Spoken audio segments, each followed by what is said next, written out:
အားလုံးမင်္ဂလာပါခု grade 6 geometry အခန်း6စက်ဝိုင်းများထဲကသင်ခန်းစာကိုဆွေးနွေးသွားမှာဖြစ်ပါတယ်။အဲဒီမှာအခန်း6ရဲ့6.1ကတော့စက်ဝိုင်းတစ်ခုအခြေခံချက်လက်များဖြစ်ပါတယ်။ဒါဆိုရင်စက်ဝိုင်းတစ်ခုအခြေခံချက်လက်များလို့ပြောမယ်ဆိုရင်ပထမဆုံးစက်ဝိုင်းအင်္ဂါအစိပ်ပိုင်းဆိုတဲ့ဟာကိုဆွေးနွေးမှာဖြစ်တယ်။ဒါဆိုအားလုံးကြည့်လိုက်ရအောင်။ဒီမှာဆိုလို့ရှိရင်ဘာတွေ့လဲဟုတ်တယ်အဆက်တစ်ဆက်ဒီ geometry ဘာလို့ခေါ်လဲအမှတ်လို့ခေါ်တယ်ဒီအမှတ်က O ဖြစ်တယ်နောက်ထပ်အမှတ်တစ်ခုမှတ်နံပါတ်က A အမှတ် A O နဲ့ A ကိုဆက်လိုက်တော့ဘာရလဲမြင်ပါ OA ဆိုတာရနောက်ထပ်အမှတ်တစ်ခုအမှတ်ပါလေ B ဖြစ်တယ်နောက်ထပ်အမှတ်တစ်ခုအမှတ် C အမှတ် D အမှတ် E ဟုတ်ပြီအဲ့ဒီမှာO ဆိုတဲ့ပင်ကြီးပေါ်မှာရှိတဲ့အမှတ်တစ်ခုကနေပြီးတော့ B ကိုဆက်ဆွဲရဲဆိုဘာရလဲ OB C ကိုဆက်ဆွဲရဲ OC OD OE ဆိုတဲ့မြင်ပိုင်းလေးတွေရတယ်။အဲ့ဒီမြင်ပိုင်းက OA အားလည်းအကွာအဝေးက R ရှိတယ်။ဒီ OB ရဲ့အကွာအဝေးကလည်း R ရှိတယ်။ OC ရဲ့အကွာအဝေးကလည်း R OD ရဲ့အကွာအဝေးကလည်း R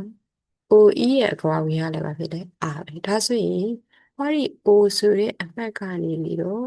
ဟောဒီ ABC တို့ကအကွာအဝေးလေးတူကြတယ်ဒါကိုဆက်ဆွဲလိုက်တဲ့အခါမှာဘာပုံကြီးဖြစ်လာလဲ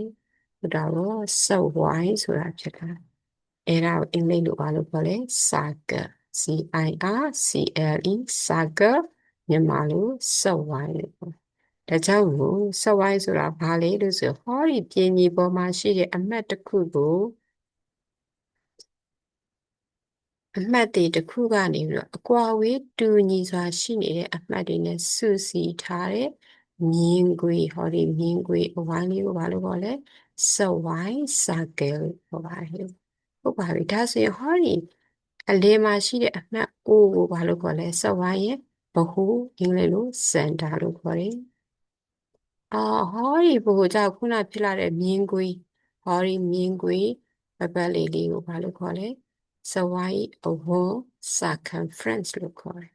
ဟုတ်ပါတယ်ဒါဆိုရင်ဟောဒီ A ဆိုတဲ့အမှတ်ကစဝိုင်းဤပမာရှိတာလဲအဝန်းပေါ်မှာရှိတဲ့အမှတ် A ဟောဒီ B ဆိုတာစဝိုင်းအဝန်းပေါ်ရှိအမှတ် B စဝိုင်းအဝန်းပေါ်ရှိအမှတ် C ဒီ D ကစဝိုင်းအဝန်းပေါ်ရှိအမှတ် D ဟောဒီ E ကရောဘယ်မှာပဲရှိတာလဲဟုတ်တာပေါ့စဝိုင်းအဝန်းပေါ်မှာရှိတဲ့အမှတ် E ဖြစ်ပါတယ်ဒါဆိုရင်ဒီမှာကြည့်ရအောင်ဟောဒီစက်ဝိုင်းရဲ့အချင်းဝက်ကိုဘာလို့ခေါ်လဲ radius လို့ခေါ်တယ်ဒါဆိုရင်ဟောဒီမှာ OA ဆိုတာ OB OC ဆိုတဲ့ဟာတွေကအကုန်လုံးအချင်းဝက်တွေဖြစ်တဲ့ကြောင့်သူတို့အားလုံးကဘာဖြစ်ကြလဲတူညီကြတယ်ဟုတ်ပါပြီဒါဆိုနောက်တစ်ခုဆက်ကြည့်ရမယ်အဝန်းပိုင်းဆိုတာကိုကြည့်ပါမယ်အခုပုံမှာဘာတွေ့လဲစက်ဝိုင်းကိုတွေ့တယ်စက်ဝိုင်းလို့ပြောမယ်ဆိုရင်ဟောဒီအလယ်မှာဘာရှိတာလဲဟုတ်တာပေါ့ဗဟိုဆိုတာရှိရဲ့ဗဟို O လို့မှတ်ဟောဒီအခုတွေ့တဲ့အမှတ် A ကဘယ်ပေါ်မှာရှိတဲ့အမှတ်တွေလဲစက်ဝန်းပေါ်မှာရှိတဲ့အမှတ်တွေနောက်တစ်ခုတွေ့တဲ့စက်ဝန်းပေါ်မှာရှိတဲ့အမှတ်စက်ဝန်းပေါ်မှာရှိတဲ့အမှတ်တွေအဲ့ဒီစက်ဗဟိုအင်္ဂလိပ်လိုဘာလို့ခေါ်လဲ center ဘာဒီအမှတ် A ကစက်ဝိုင်းပေါ်မှာရှိတဲ့အမှတ် A စက်ဝိုင်းအဝန်းပေါ်မှာရှိတဲ့အမှတ် B စက်ဝိုင်းအဝန်းပေါ်မှာရှိတဲ့အမှတ် C အဲ့ဒီစက်ဝိုင်းပေါ်မှာရှိတဲ့စက်ဝိုင်းရဲ့အဝန်းပေါ်မှာရှိတဲ့အမှတ် A နဲ့အမှတ် B ကိုဆက်ဆွဲလိုက်တယ်ဒီဘန်းလေးကိုဘာလို့ခေါ်လဲအဝန်းပိုင်းအင်္ဂလိပ်လို arcs arcs အဝန်းပိုင်းလို့ခေါ်အဲ့ဒီတိုင်းပဲဒီအမှတ် A နဲ့ဟောဒီအမှတ် B ကိုဆက်ဆွဲတာကိုလည်းဘာလို့ပဲခေါ်လဲဟုတ်တာပေါ့အဝန်းပိုင်းအင်္ဂလိပ်လို arcs လို့ခေါ်တယ်ဒါကြောင့်အဝန်းပိုင်းဆိုတာဘာလဲစက်ဝိုင်းအဝန်းပေါ်မှာရှိတဲ့အမှတ်နှစ်ခုကြားစီပါလေမြင်ကွေအပိုင်းလေးကိုအဝန်းပိုင်း S လို့ခေါ်တယ်။ဒါဆိုရင်ဒီမြင်ပိုင်းကိုကြည့်ရအောင်။ဟောဒီမြင်ပိုင်း AB ဒီအဝန်းပိုင်းငယ်လို့ခေါ်တယ်။အင်္ဂလိပ်လို minor S ဒီအဝန်းပိုင်းနှစ်ခုအတူတူပဲကြည့်လိုက်တော့ဒါငယ်နေတယ်မဟုတ်လားအဝန်းပိုင်းကြီး။ဘာကိုတိုင်းတာလဲဆိုရင်အလျားတူဒီအလျားတူနေတဲ့အဝန်းပိုင်းကိုဘာလို့ခေါ်လဲအဝန်းပိုင်းငယ် minor s လို့ခေါ်ပြီးတော့ဟောဒီမှာအလျားရှည်နေတဲ့အဝန်းပိုင်းကိုကြတော့ဗာလေအဝန်းပိုင်း G အင်္ဂလိပ်လို major s လို့ခေါ်တယ်ဒါကအဝန်းပိုင်း G major s ဒီဒါကအဝန်းပိုင်းရဲ့ minor s နောက်တစ်ခုဘာကြောင့်ပြောမယ်ဆိုလေးကျိုးဟုတ်ပါပြီဒီပုံမှာဘာတွေ့လဲစက်ဝိုင်းအဲ့ဒီစက်ဝိုင်းမှာခုနလိုဘဟုရှိတယ်ဟောဒီစက်ဝန်းပေါ်မှာရှိတဲ့အမှတ်တွေရှိတယ်ဒီစက်ဝန်းပေါ်မှာရှိတဲ့အမှတ်ဘယ်နှခုတွေ့လဲလေးခုအဲ့ဒီစက်ဝိုင်းရဲ့ဗဟုစင်တာကိုအဝန်းပေါ်မှာရှိတဲ့အမှတ် A ဝန်းမှာရှိတဲ့အမှတ် B စက်ဝိုင်းအဝန်းပေါ်မှာရှိတဲ့အမှတ် C ဒီပုံကိုကြည့်ရအောင်အဲ့ဒီစက်ဝိုင်းပေါ်မှာရှိတဲ့အဝန်းပေါ်မှာရှိတဲ့အမှတ် B နဲ့အမှတ် C ကိုဘာနဲ့ဆက်ဆွဲလာလဲမြင်းဖြောင်းနဲ့ဆက်ဆွဲတဲ့အခါဒီမြင်းကိုဘာလို့ခေါ်လဲဒေဂျိုမြင်းကိုခေါ်နာမည်ပြောမယ်ဆိုရင် C နဲ့ D ကိုဆက်တာတော့ဒေဂျိုမြင်း CD အင်္ဂလိပ်လို cot ဒါကြောင့်အဝန်းပေါ်ရှိအမှတ်နှစ်ခုကိုဆက်ဆွဲရရလာတော့မြင်းပိုင်းသည်ဘာလို့ခေါ်လဲဒေဂျိုမြင်းများဖြစ်ကြတယ်နောက်ထပ်ကြည့်အောင်ဒါကအမှတ် C နဲ့အမှတ် A ကိုဘာလို့တာလဲဆက်ဆွဲတာအမှတ် C ကဘယ်ပေါ်မှာရှိတာလဲစက်ဝိုင်းအဝန်းပေါ်မှာရှိတာအမှတ် A ကလည်းစက်ဝိုင်းအဝန်းပေါ်မှာရှိခုနတော့အဝန်းပေါ်ရှိအမှတ်နှစ်ခုကိုဆက်ဆွဲရလာတော့မြင်ပိုင်းများသည်ဘာလို့ခေါ်လဲလေးကျိုးမြင်ဒါဆိုရင်ဟောဒီ C နဲ့ A အမှတ် C နဲ့အမှတ် A ကိုဆက်ဆွဲထားတာလေးပါလေလေးကျိုးမြင်မယ်အမှတ် A နဲ့အမှတ် C နဲ့ဆက်ဆွဲထားလို့လေးကျိုးမြင်CA သို့မဟုတ်လေကျွန်တော် AC နောက်ထပ်မြင်ကြအောင်ကြည့်မယ်ဟုတ်ပြီဒါကရောအမှတ် A နဲ့အမှတ် B ကိုဆက်ဆွဲတာဒါဆိုရင်အမှတ် A ကဘယ်ပေါ်မှာရှိတာလဲစဝိုင်းအဝန်းပေါ်မှာရှိတယ်အမှတ် B ကလည်းစဝိုင်းအဝန်းပေါ်မှာရှိခုနတော့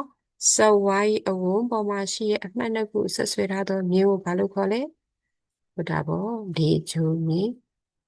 ဒီမှာအမှတ် A နဲ့အမှတ် B ကိုဆိုတော့လေးကျုံမြင့် AB အင်္ဂလိပ်လို cot လို့ခေါ်တယ်။ဒီအမှတ်တွေကဘယ်ပေါ်မှာရှိတာလဲ။စက်ဝါးရဲ့အဝန်းပေါ်မှာရှိတဲ့အမှတ်တွေဖြစ်တယ်။ဒါကြောင့်မို့စက်ဝါးရဲ့အဝန်းပေါ်မှာရှိတဲ့မြင်းဖြောက်ဆက်ဆွဲထားရဲဆိုရင်လေးကျုံမြင့်လို့ခေါ်ပါတယ်။ပါပြီ။နောက်တစ်ခါဘာလို့ရှိရမလဲ။အချင်းမြင့်မှာကြည့်အောင်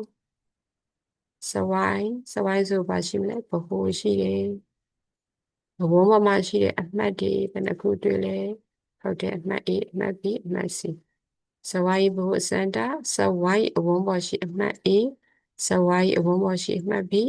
စဝိုင်းအဝန်းပေါ်ရှိအမှတ် C ဒါဆိုရင်အချင်းမြင့်လို့မပြောခင်မှာဟောဒီအခုဆွဲထားတဲ့မြင်ရပါမြင်လေအမှတ် C နဲ့အမှတ် B ဒီစဝိုင်းအဝန်းပေါ်မှာရှိတဲ့အမှတ်ဖြစ်တော့သူတို့ဘာလို့ခေါ်လဲဟုတ်တာပေါ့လေးကျိုးမြင့်လို့ခေါ်တယ် cot လို့ခေါ်တယ်နောက်ထပ်အမှတ်တစ်ခု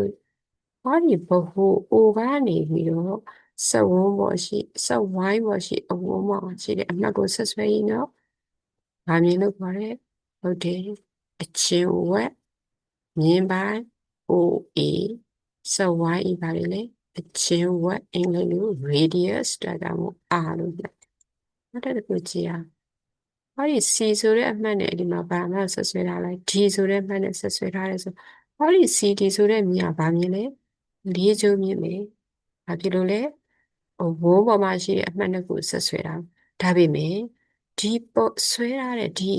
လေးကျိုးမြင်ကြတော့ထူးခြားချက်ကဘာလဲဆိုဘဟုအိုဆိုတဲ့အမှတ်ကိုဘာဖြစ်သွားလဲဖြတ်သွားတယ်အဲ့လိုဘဟုအိုဖြတ်သွားတဲ့လေးကျိုးမြင်ကိုကြတော့ဘာမြင်လို့ခေါ်လဲချင်းမြင်အင်္ဂလိပ်လို diameter လို့ခေါ်ဒါဆိုကြည့်အောင်ဟောဒီ O ကနေ D ဒီပါမြင်လဲအချင်းဝက်ဟောဒီ O ကနေ C ကလည်းအချင်းဝက်ဒါဆိုရင်အချင်းမြင့်ဖြစ်တဲ့ CD ဟာအချင်းဝက်ရဲ့ဘယ်နှစားဖြစ်နေလဲနှစ်စားဖြစ်နေတာပေါ့ဒါကြောင့်မို့ဒီမှာအချင်းမြင့် diameter သည်အချင်းဝက် radius နှစ်စားရှိသည်ဒီမှာ R နှစ်ခါဖြစ်နေဒါကြောင့်မို့ဒီမှာ CD ညီမျှခြင်း 2R ဆိုတာမျိုးရရှိပါတယ်ဟုတ်ပါပြီဒါဆိုရင်ဒါကိုတိကျကြည့်ထားပြီဆိုရင်တို့လေ့ကျင့်ရအတွက်လေ့ကျင့်ကြည့်အောင်အချင်းဝက်4 cm ရှိသောစဝိုင်းတစ်ခုနှင့်အချင်းဝက်2 cm ရှိသောစဝိုင်းများဆွဲပါလို့စဝိုင်းဘယ်နှခုဆွဲရမလဲနှစ်ခု4 cm ရှိတဲ့စဝိုင်းနဲ့2 cm နံပါတ်2ကြတော့ပါလေအချင်းဤအလျား ပေါ်မှာအချင်းဝက်နော်ဒါကအချင်းနောက်နံပါတ်3ကအိုဖို့ရှိတော့ကြိုက်နေတဲ့စက်ဝိုင်းတစ်ခုဆွဲပါတဲ့ဒီလိုကြိုက်တာဆွဲမယ်စက်ဝိုင်းအချင်းနဲ့အချင်းဝက်တို့တိုင်းတာပြီးဖော်ပြမယ်ဘာသာကိုဆွဲပြီးတော့တိုင်းပြီးတော့ဖော်ပြမယ်နံပါတ်4ကအချင်းဝက်ဖြစ်မယ်နော်အချင်းဝက်မှာပါတဲ့အချင်းဝက်2 cm ရှိတော့ဘိုရှိစက်ဝိုင်းတစ်ခုဆွဲပါရှင်ဝက်2 cm ရှိရမယ်ဘိုကဘာဖြစ်ရမလဲအဲ့ဒီစက်ဝိုင်းပေါ်မှာအဝန်းပိုင်း P ကျူကိုရေးဆွဲပြီးအဝန်းပိုင်း G နဲ့အဝန်းပိုင်းတွေကိုဖော်ပြတယ်အဝန်းပိုင်းကိုဆွဲခိုင်းတာဖြစ်တယ်နံပါတ်5ကအချင်းဝက်ဘယ်လောက်ရှိတာလဲ3 cm ရှိတော့အိုဘိုရှိတဲ့စက်ဝိုင်းကိုဆွဲမယ်အဲ့ဒီမှာကျတော့4ကျူ P ကျူနဲ့4ကျူ AB ကိုရေးဆွဲဖော်ပြတယ်ဒါဆိုရင်ဒီလိုဒီချိန်ကလုပ်ကြည့်မယ်ဒီချိန်ကမရသေးဘူးဆိုရင်ဘာလုပ်ကြမလဲခုနကပြတဲ့ဗီဒီယိုလေးကိုပြန်ကြည့်ပြီးတော့မှဆွဲကြည့်လို့ရပါပြီဒါဆိုဒီဗီဒီယိုကိုအစားဆုံးကြည့်ပြီးတော့မိဖို့လေးပြန်လဲလေ့ကျင့်ခြင်းအဖြစ် geometry ဆိုင်ရာအခြေခံသိပြီးရရှိပြီးတော့ပြောရရှင်ပြန်စားနိုင်ပါစေလို့ဆုတောင်းလိုက်ပါတယ်အားလုံးကျေးဇူးတင်ပါတယ်